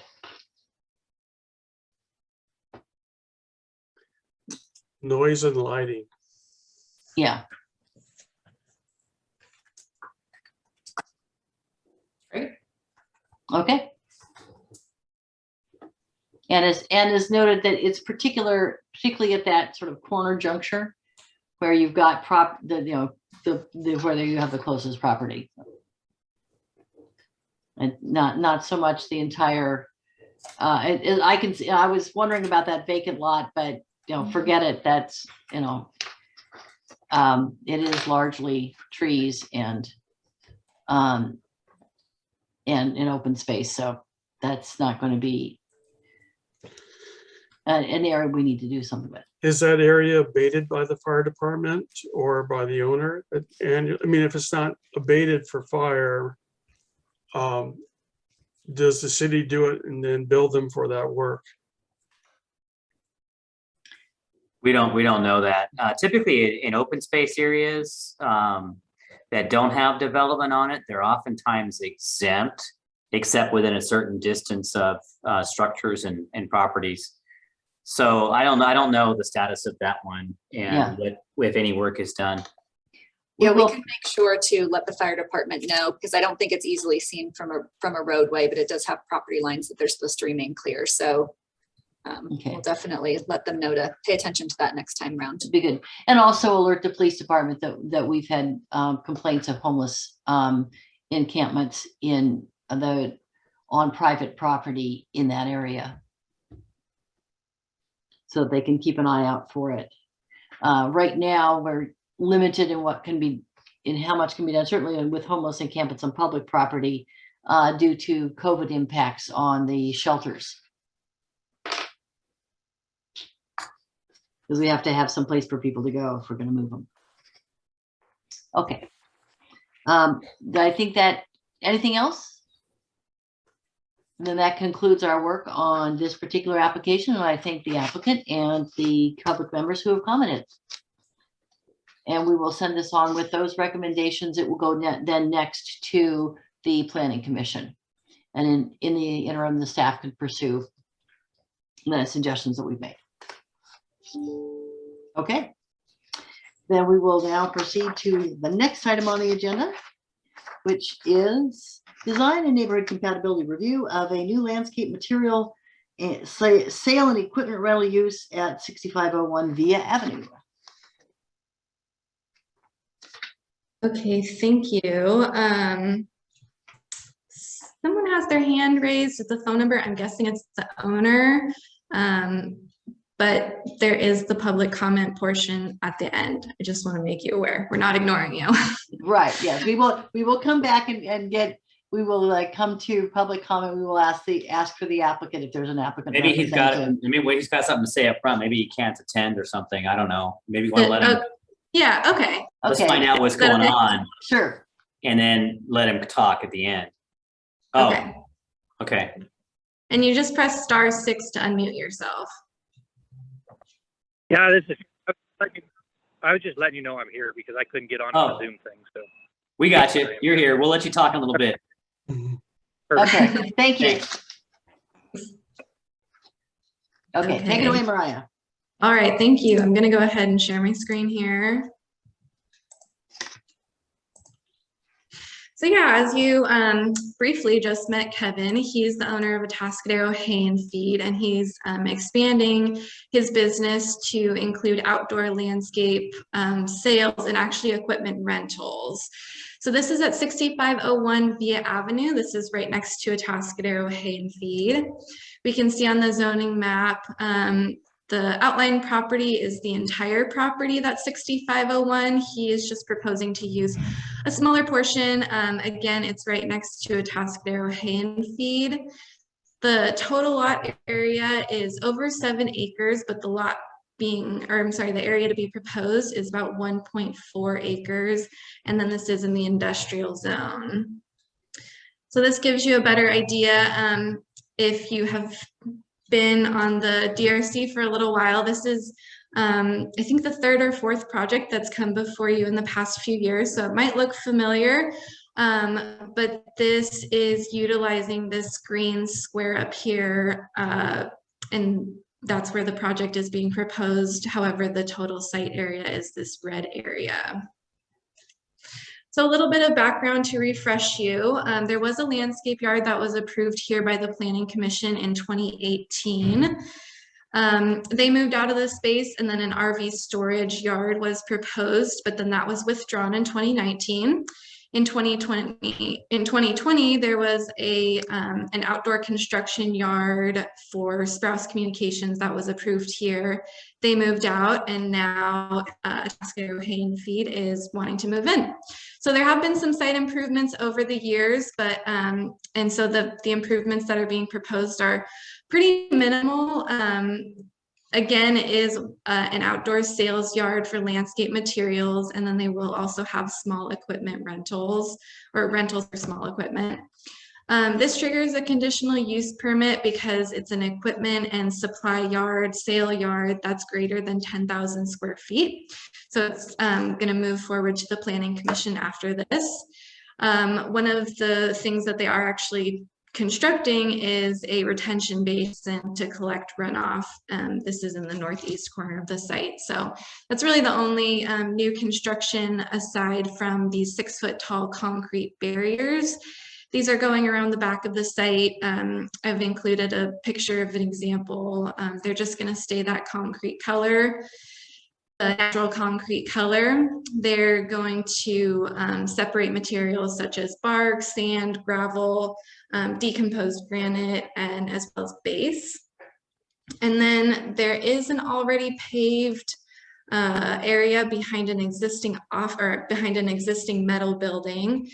And this is going to be used for equipment of rental of small equipment.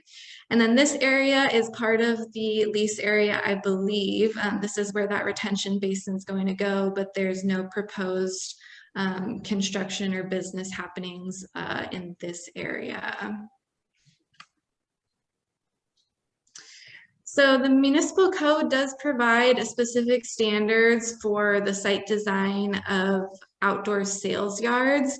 They do meet these by having there's an existing 6 foot tall, there's an existing 6 foot tall redwood fence that's going around the entire edge of the property. The existing parking lot is paved with asphalt. The proposed sales area, again, is going to have a DG surface. The existing concrete pad is what's going to be used for the equipment rental. And then the site improvements include landscaping and enclosure of abandoned wells, which we'll talk about. And then again, that retention basin. So moving on to the landscape plan, it's pretty minimal. The industrial zone does just require a 5% landscape area requirement. So there are some existing Chinese pistache trees that have already been planted, I believe, with a previous project. And so the applicant is proposing to add some new Chinese pistache trees along the frontage here, along Via, as well as some ground cover shrubs to add to the appearance of the frontage, because most of the site is actually hidden from Via. And then there are a couple of large mature oak trees here. So again, they do meet that 5% requirement for the industrial zone. Staff has added a condition that this grass area being proposed over the existing leach field be replaced with a different kind of native drought tolerant vegetation, as grass is probably not the best use there. So now to move on a little bit more to the fencing, again, there's this existing 6 foot tall redwood fence that's surrounding the property. There is an existing chain link fence along the frontage here. The property line, or I'm sorry, Via actually goes, if you can see my mouse, it kind of curves down. So this is actually a separate property. It does face directly onto Via. And then there is an existing 4 foot tall steel fence along the front. So they do meet the screening requirements of that municipal code's sales yard section.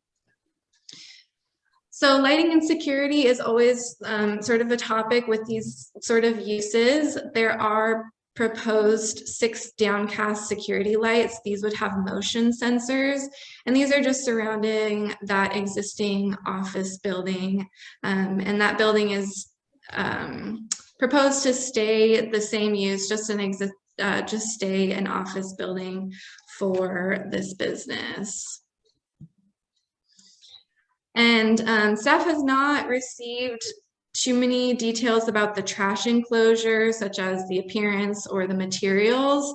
As it's being shown here, it does look like it's going to be too small for the new Cal Green regulation. So it's probably going to change a little bit from this plan. So we have added a condition that the trash enclosure meet the Cal Green regulations for trash, recycling, all those waste requirements. And since it's behind the building, there's not too much of a concern about the visual impact of that trash enclosure.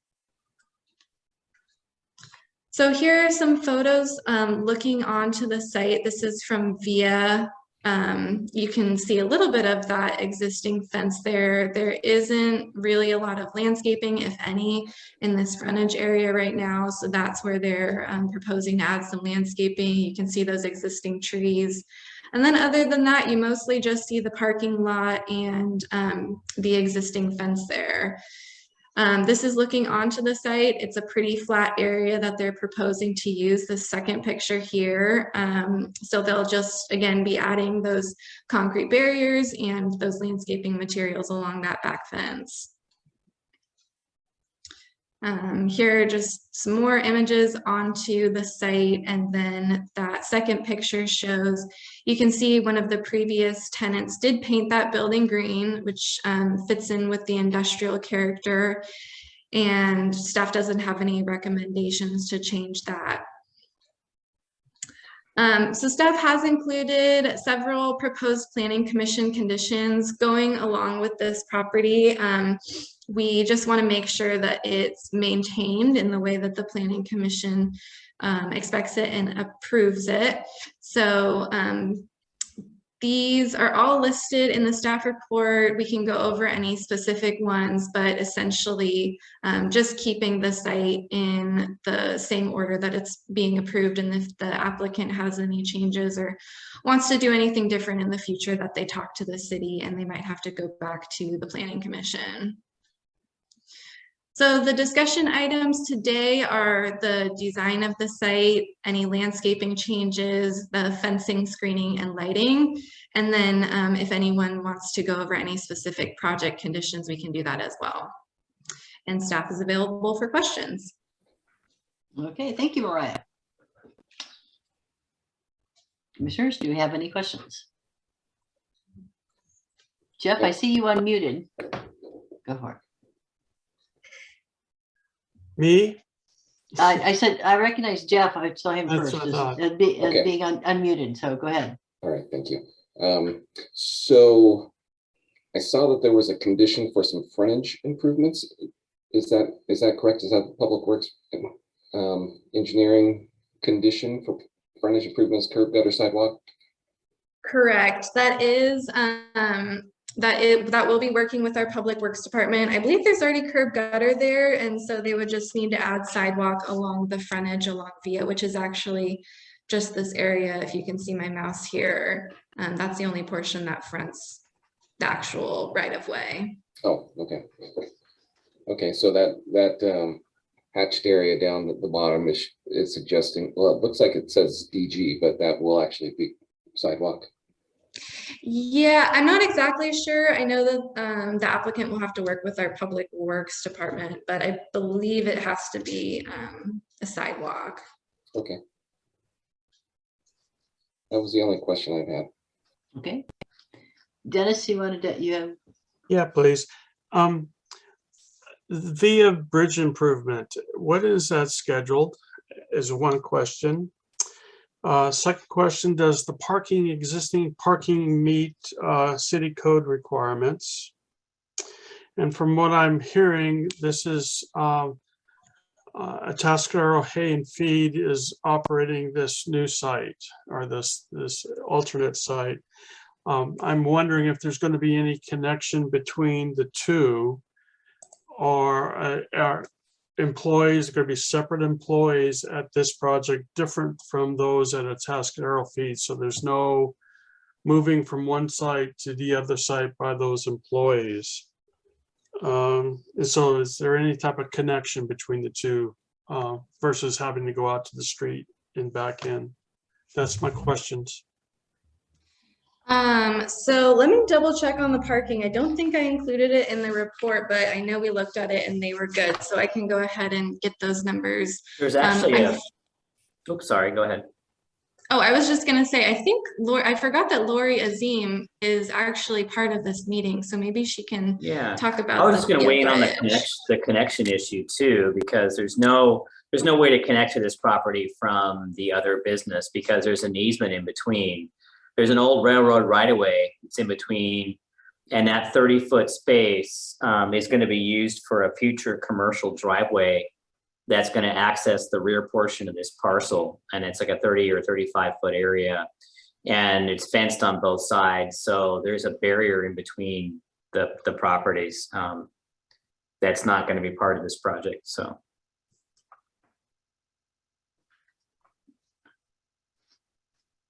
Great, thank you. And then did we have do we have any information on when the Via Bridge, and I know it's been delayed a little bit because of some Caltrans funding issues, but Hi, good afternoon, everybody. This is Lori Azim from the Public Works Department. Unfortunately, Nick DeBar had to leave for an appointment. I can go ahead and find out the information. I do know that the bridges, all the bridges in the city have been delayed at least 1 year. Based on what you mentioned, Susan, we were not awarded the funding promised to us. In terms of where Via Bridge lands in the order is what I don't know. So I could follow up with the committee and talk with Ryan Hayes, who's our project manager for that, to get that information to everybody. Does the Via Bridge work have any impact on this site or how traffic will flow back and forth from it? Right. Well, what we definitely know is that the Via Bridge improvements will end prior to this frontage, and so they will not be providing any sidewalk along this frontage. So that's why we've requested them as a part of this project. Okay, great. And note that that is a pedestrian pathway for school kids coming from the junior high to neighborhoods in the direction of San Benito Road. And we definitely need to have those improvements. Yeah, correct. And there is some sidewalk on part of the frontage, but it ends. So we're asking basically to complete that frontage. And then, as Phil indicated, there would be a driveway just beyond. And unfortunately, we don't have sidewalk beyond that point. But if that property further towards Traffic Way was ever to improve, then that would be something that would be conditioned upon them. Okay, thank you. Any other questions for Public Works? So we've got Lori here. No, okay. My only question remaining besides the Via Bridge impact was, I see mention of a leach field, which would suggest this is a septic property.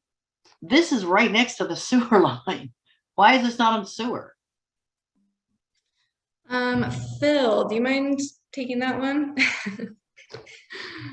Can't remember the sewer history. Or Lori. I don't know that there has been a project of the scale that's going to require the hookup. They're not building a building or doing anything to change the capacity, but I actually might even defer that to Lori. I think the sewer is actually uphill. That's right. From this site on Traffic Way. And so without a lift station, you're not going to be able to get there. So I don't know these properties have direct access. If it was in the street in Traffic Way and there was a certain level of improvements on this property, they would be required to hook up. But I don't think they fall into that category. Is that right, Lori? Right. We explored this with the property across the street, and it was necessary to have a either they would have their own lift station on either side of the street, or they could have a joined lift station situation where they would have to pump up to the nearest manhole, and the grades at that manhole constrain them from gravity flow at this point. So yeah, so it's an interesting situation. We wouldn't deny them putting in some sort of force main and lift station if at that time they were conditioned to do so. But the city would not be including or would not be constructing that. That would have to be on the applicant to do that. Yeah. Okay. That explains why they're not on sewer, and and I can see that this property is. So there's nothing here that it creates any real sewer impact.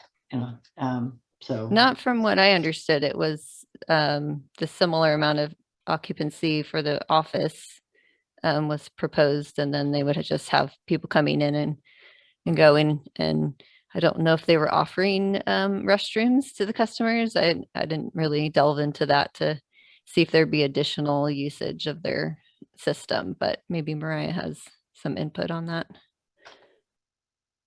Yeah, I think Kevin would be able to answer that best, the owner.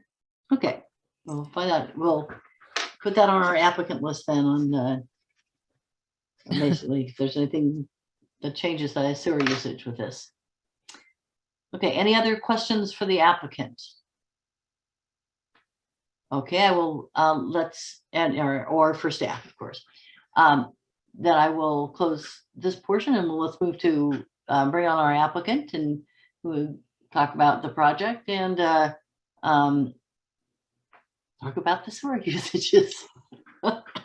All the exciting stuff. And Kevin, if you would use *6 on your phone to unmute. Yeah, we're good. Hear me? Yes, we can hear you. Okay. So as far as the sewer usage, nothing's going to change. It's going to be 4 or 5 staff in there, and that'd be it, which was probably less than was there before. And that septic system was just redone a few years ago. I guess was brought up to code or whatever. So because there is no sewer system on the avenue that would service it. Closest sewer system is on Traffic Way. So there'd be no real impact on that septic system greater than what it's at. Okay. Then anything else you want us to know or want to respond to add to the staff report? Not that I can think of. As far as staffing there will be staffing going back and forth, but I mean, it's no more foot traffic than what's on the avenue right now. The only thing we get walking up and down the street is the bums. So I don't think my staff's going to impact anything on the street there, walking back and forth between the two businesses. Okay. Very good. Thank you very much. I will then, is there any additional public comment? If you, I don't see anybody else on but our applicant, so I will, going once, going twice, we will close public comment on this one and bring it back to the committee. Anybody have any concerns? Anything we need to adjust? This looks good to me. Happy something's happening there. Yeah. Mm-hmm. It's an industrial area. We're getting a good business use. It's tucked into the property. It seems workable with respect to neighborhood impacts. I think we're good. Good work. Thank you. Yeah, no, yeah, 4 times a charm maybe, or 3rd time's a charm. We just hope to get someone successful in here. It's been definitely a few rough starts. Dennis, do you have a comment before we close? I just want to note that I visited that area a lot, and delivery trucks really do impact VOA. And so I don't know what type of deliveries would be coming in and out of this site. I do know across the street, there's when deliveries are made there, the trucks, the long trucks stop and back in to the property across the street. Amazingly, they do it. I'm always amazed at truck drivers at their abilities to make movements. But depending on how deliveries are made to this site and so on, there could be the potential of more trucks occasionally using the street to make movements and holding back traffic until they finish their movements.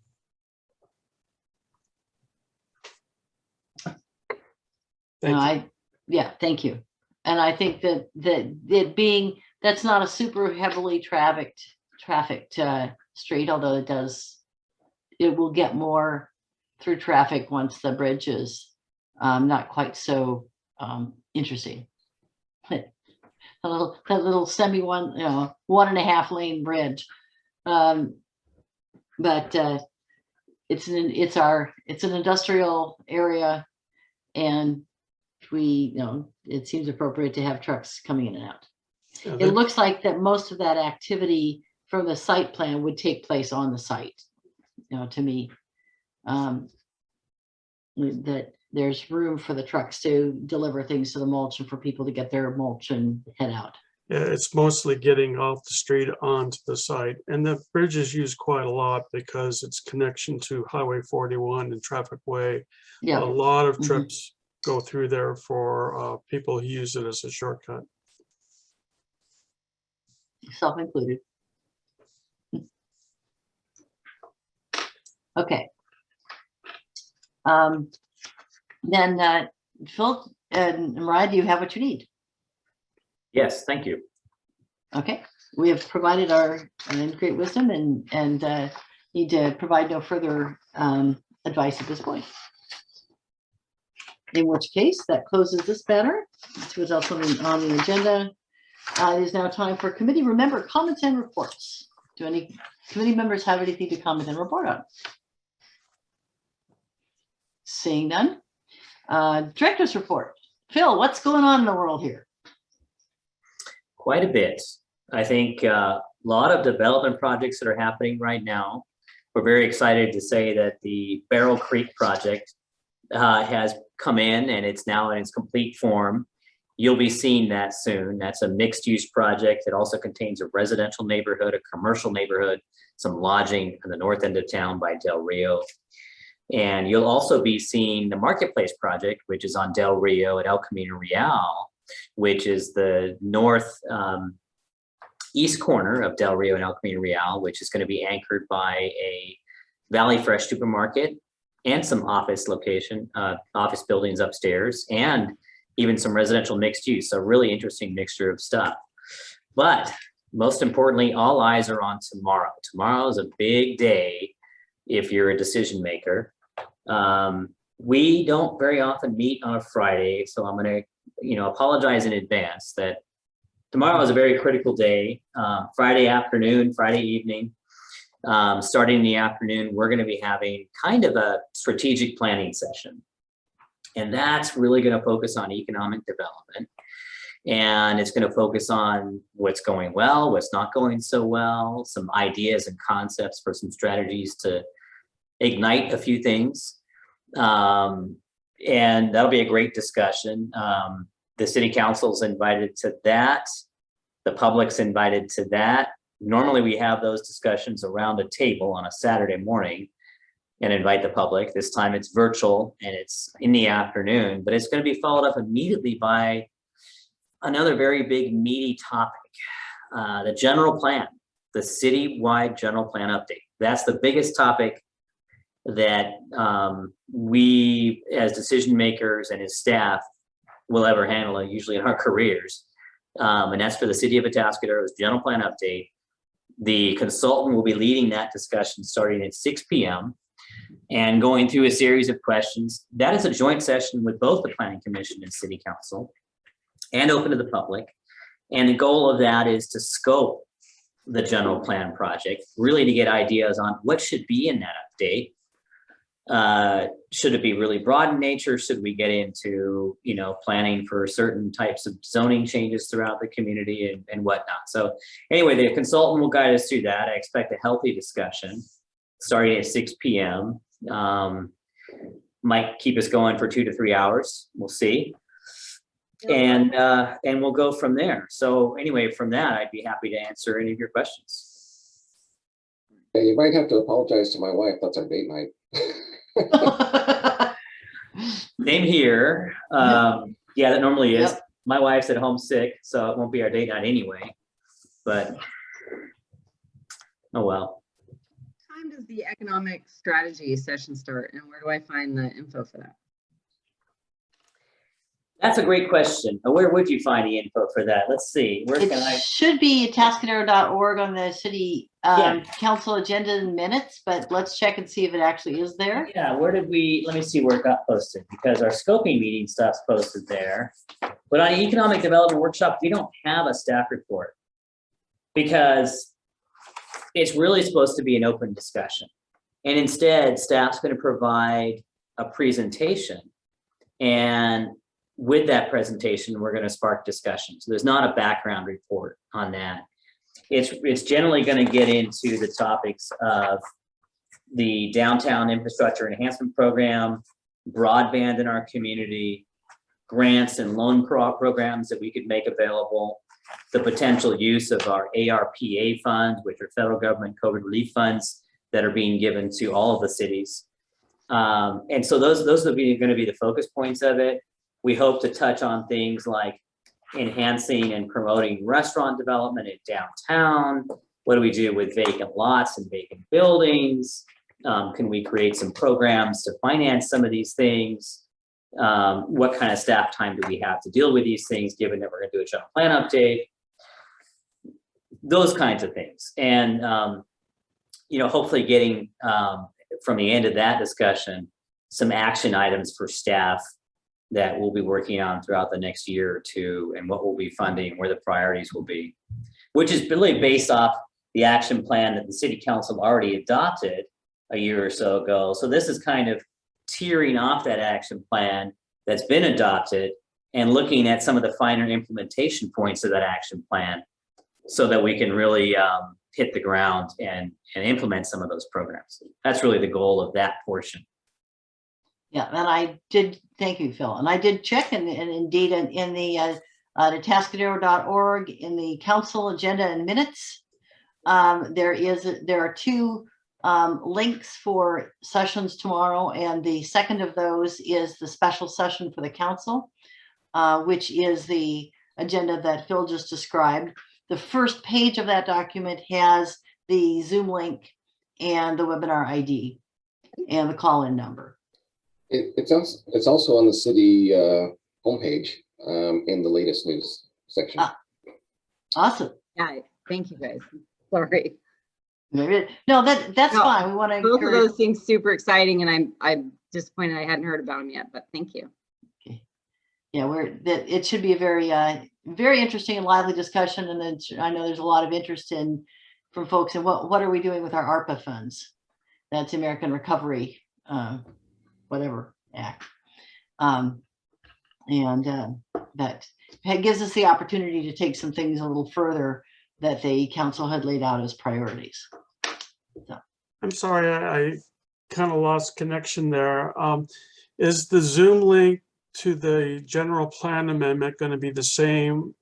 Could we use that Zoom link to get onto the afternoon meeting, or are they going to be different? I think there's going to be two different things, but you just said they're the same. Let me see. Let me take a look here. Let's see. Yeah, I'm looking at the website right now, and they're exactly the same. Oh, that's a good thing. They are the same. There's just an hour break in there. Yeah. Same webinar ID.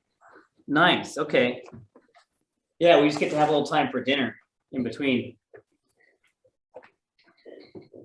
Right. And panel planning commissioners would be on as panelists for the second meeting, but not necessarily for the first. Correct. Yeah. So we're getting our own welcome link to participate.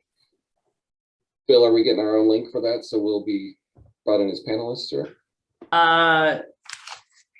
You should get an email, yes. If you don't get an email, you should have already gotten an email, but you should get one right 1 hour before the meeting as well at noon or so tomorrow.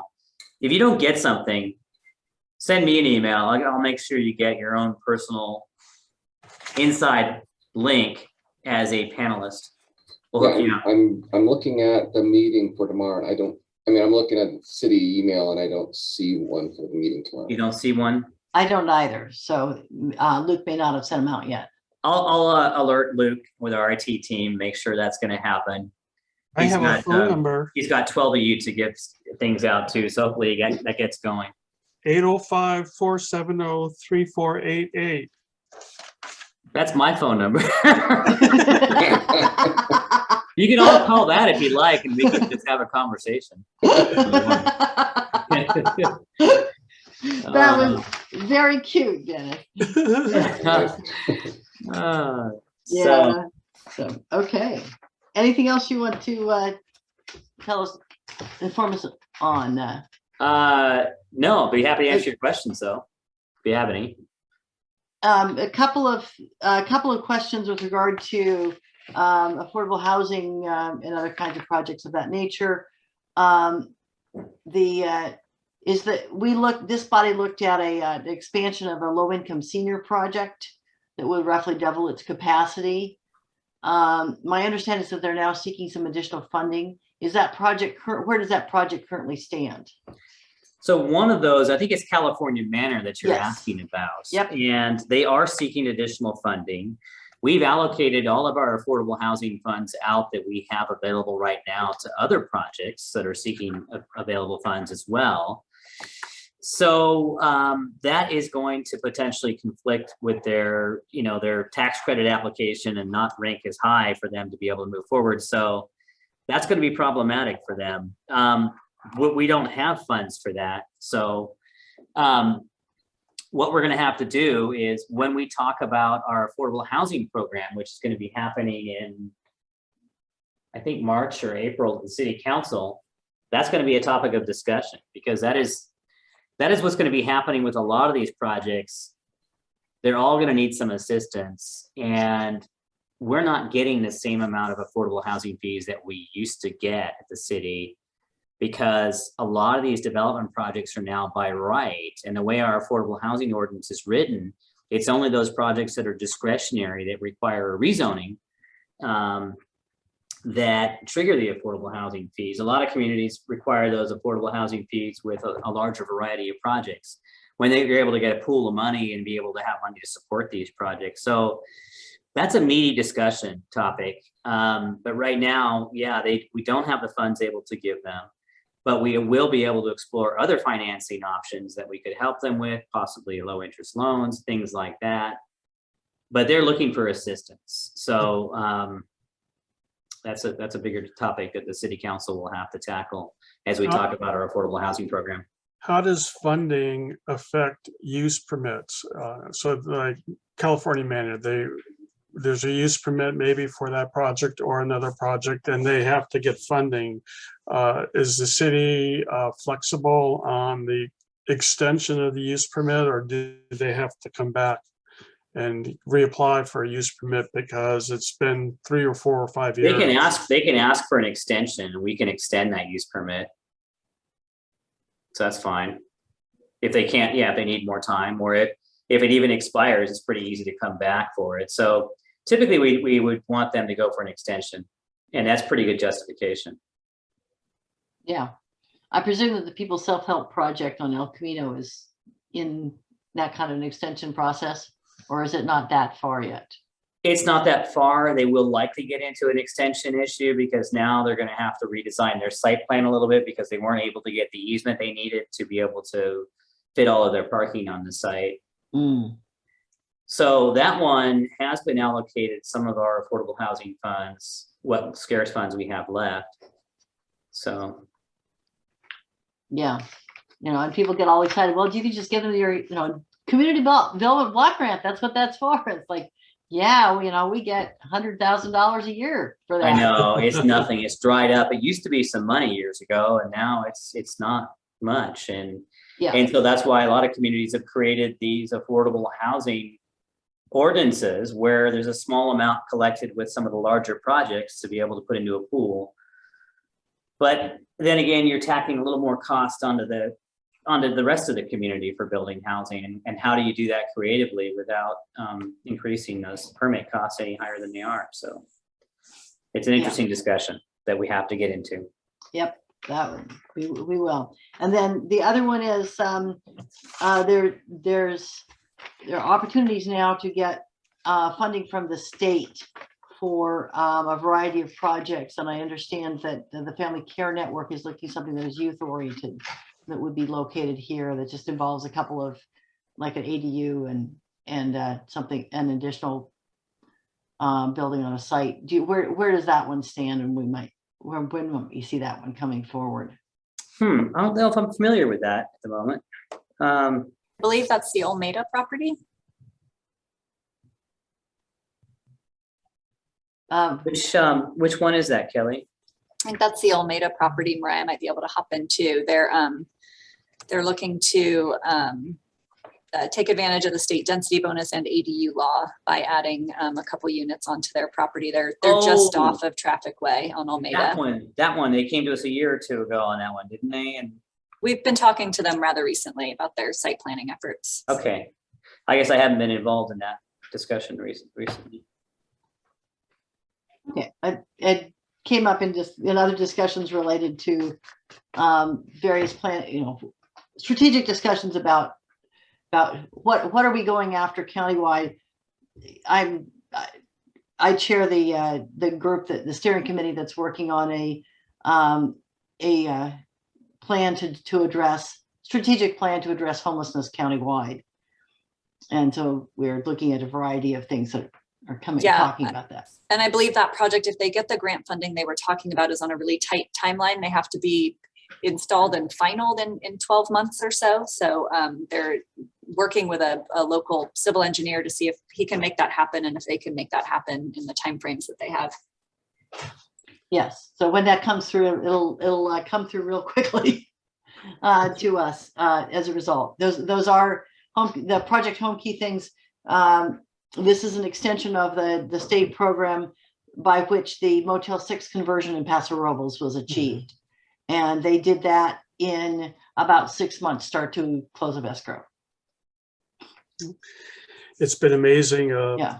Statewide and actually countrywide, the discussion that's been going on housing in almost every city. I mean, every day when I read the paper, there's at least 2 or 3 articles on housing somewhere and what the communities are trying to do to create housing for people.